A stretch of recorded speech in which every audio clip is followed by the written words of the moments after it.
Hello po, welcome back to my YouTube channel. Nagbabalik ang inyong lingkod sa 26 TV. Ayan po, may parang po tayong panibago pong reaction video po dito sa tatlong mga mga magagaling po na mga reactor sa kabilang barangay na para pong napaka-perfect nila, na para pong alam po nila yung buhay ngayon ni Rina sa piling ng kanyang nanay, no?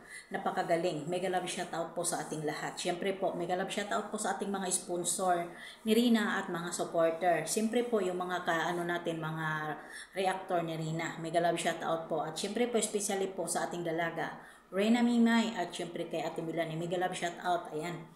At ngayon, ang sabi nga po nila daw ay si Ruinim daw po ay nananawagan. Ayan, yan po ang sabi nila.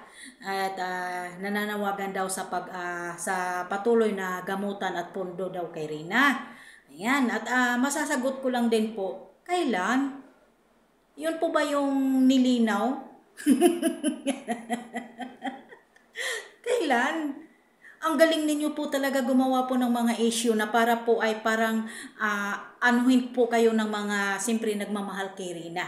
Diba? Ang galing po talaga ninyo gumawa ng eksena. Gumawa po, marunong po tayo talaga na kayo na gumawa ng talagang napakatumpak-tumpak na fake news. Hindi ba?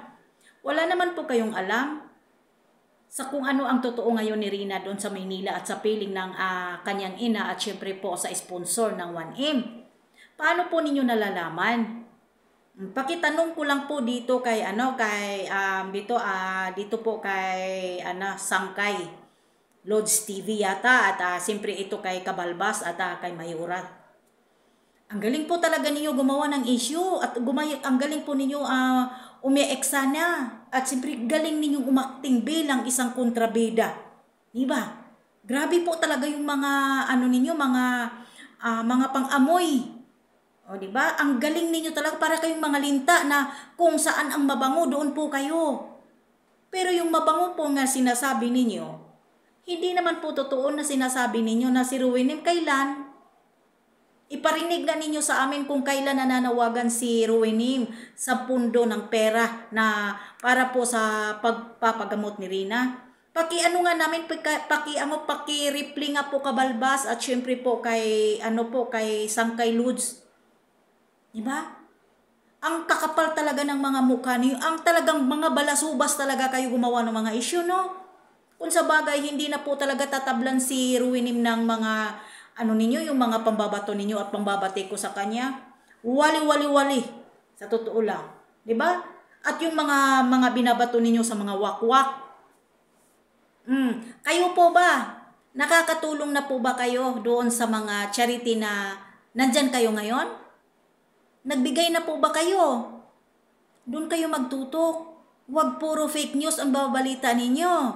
Alam niyo, sa totoo lang naaawa po ako sa inyo. Sa totoo lang. Kasi alam niyo po kung bakit? Kung babaliktad-baliktarin ang mundo, ano kaya ang mangyayari pag sa pamilya ninyo sa pamilya at anak ninyo ang binabalikan ng karma? O, dasal ko lang. Kung hindi man tatalab ang karma sa inyo, sa anak nyo na lang. Di ba may mga anak po tayo? Di ba? Sa anak nyo na lang. Di ba? Puro kayo fake news, puro kayo mga ito si Rina, ito si ganyan. Ang dami na po ninyong binabato kay Rina at siyempre sa kanyang ina. Ako po ay naaawa na po ako sa inyo. Sa totoo lang. Ang galing-galing po ninyong umakting at eksena. At galing-galing ninyo gumawa ng fake news para lang mapapaano po ninyo ang mga supporter ni Rina, no? Tandaan po ninyo, walang nagtatagumpay sa mga demonyo at mga makakapal ang mukha. Na, alam ko naman talaga na mga magarapal ang mga mukha natin eh.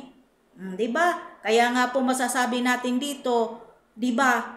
Ay isa po tayo na naghangad ng revenue. Kasi nga po, siyempre mga patay gutom po tayo, kailangan po natin kumita. Pulos. Yan lang po masasabi ko, no.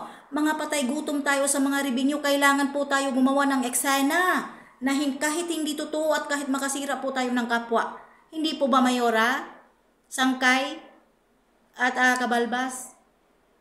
Yun lang po. God bless. I love you more. Sa ating lahat. Sana kikita pa kayo.